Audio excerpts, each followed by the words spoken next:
In this video, we're going to highlight new features that are associated with punching shear in Adapt Builder 2020. These new features are primarily located in three distinct regions of the software. The first region is if we go to Floor Design and we look at the Shear Design input.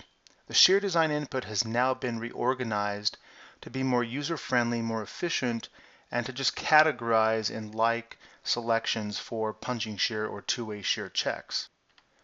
You may notice this if you compare this version to previous versions, most of these selections in this upper block for design options are already located in the software in version 2019. What has been included now are some parameters for openings and how we go about checking punching shear with respect to openings, which is also a huge change and improvement between this version and the previous versions.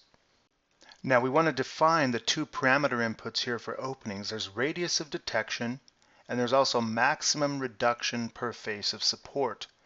You'll note that in the documentation section of the help menu, we also have a new features supplement that goes through details of the changes that have been made for punching shear, and it specifically defines these two options in more detail. But just as a quick summary, if we look at radius of detection, this is 10 times the slab thickness. This is obviously the default in the program, and what this does is we take a region around a column. So let's say that this is a circle around a column, and the radius here is 10 times the slab thickness. So the program will check within this periphery inside of this hatch zone any opening that is located within that zone. Let's say there's an opening here. There might be even an opening here that straddles that imaginary boundary.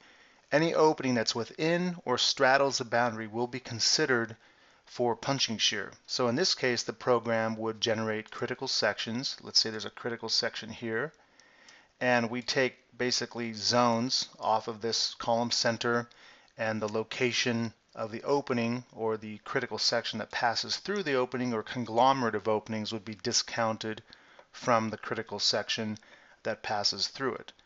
The check 10 times slab thickness is just the zone for which we check for openings, and we discount the critical section length for those openings.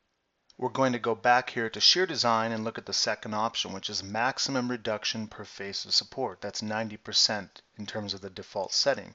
And what this means is we're going to go and just zoom in to a column. And we're going to say that there's an opening here. We'll say there's another opening here, maybe an opening over here. And we'll do one more right there. The way the program handles openings is it would take essentially construction lines to the extreme corners. So from this center out to this corner, because these two openings overlap, for example, if I took a line through here, that goes to that opening. So the actual limit is out here. And so we'll go ahead and erase those lines. This is this particular opening.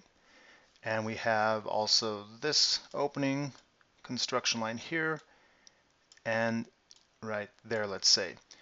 So we have lengths on each side of the column. We have what we call if we look at the local axis orientation for this column, we have the S direction, the R direction, and we have, let's say this is a positive S, this is positive R, so opposite would be negative S, negative R. And for each side of the column, on the positive and minus R and S sides, we have some lengths that are used to deduct from the column or compare this 90% check. So we can see in this zone here, I'll hatch this. We have a zone here, we also have a zone over here, and we have a zone here. And the length of the opening, so here's one length, here's another length, and then another length over here. If the total sum of lengths as compared to the side of the column exceeds that threshold, 90% of the column face side, the program essentially assumes that that side is a free edge. So let's assume that in this case, I'll call this here side 1. This is length 1, I'll say. This is length 2. This is length 3, length 4, length 5, and 6. If we take length 1, compare it to this length or column side on the positive S face, and that's less than 90% of that length, then this is included. This area is included in terms of the punching shear check. That happens on all four sides. In this case, side 6 does not pass, so the program essentially says assume that this is a free edge, and all of our critical sections therefore would be established as end edge conditions.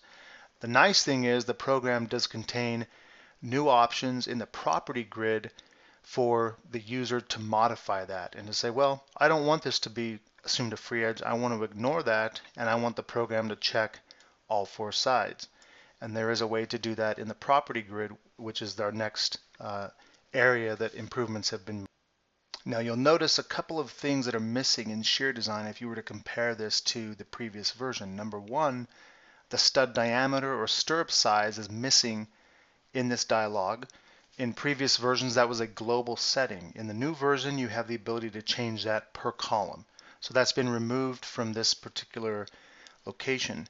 What we'll do is we're going to go ahead and just select a column. And you could do this as a group of columns. I could select a group of columns. I could go here to punching shear, and we have several parameters that we want to define what those parameters are and what they do. Again, these can be changed in singular form or plural. We can select multiple and modify per a group. So let's take a look at just one column here. I'm going to zoom in, and we're going to look at each one of these different settings. The method, the automatic method versus the user method.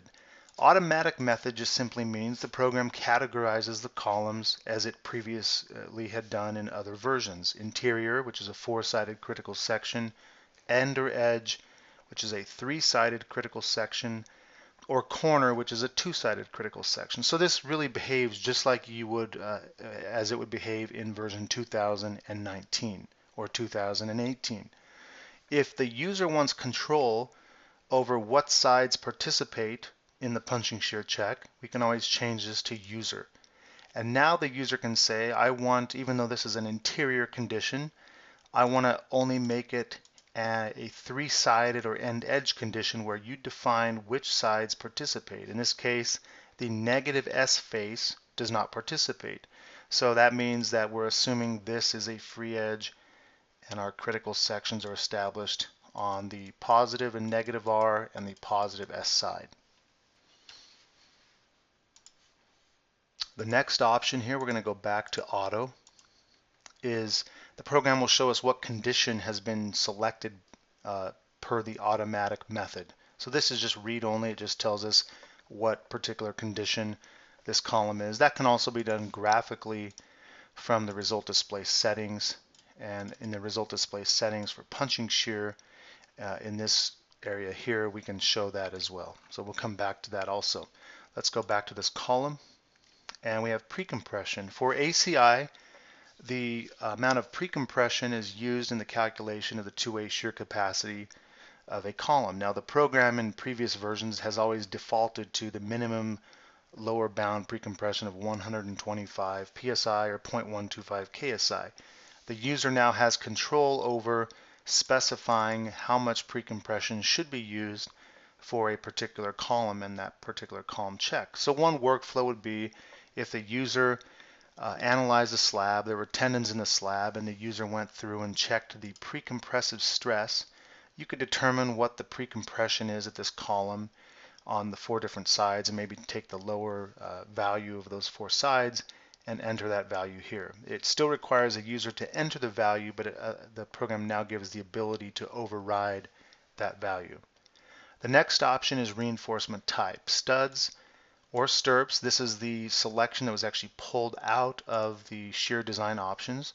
When you select stud or stirrups, that just changes the selection. You can select a diameter or you can select a bar size for stirrups.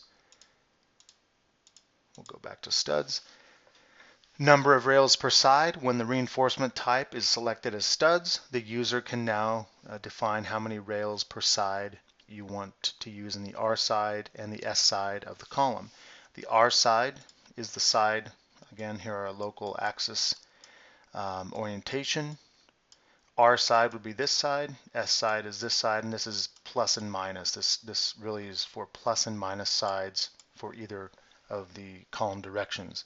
So this gives the ability for the user to specify unequal number of rails per side.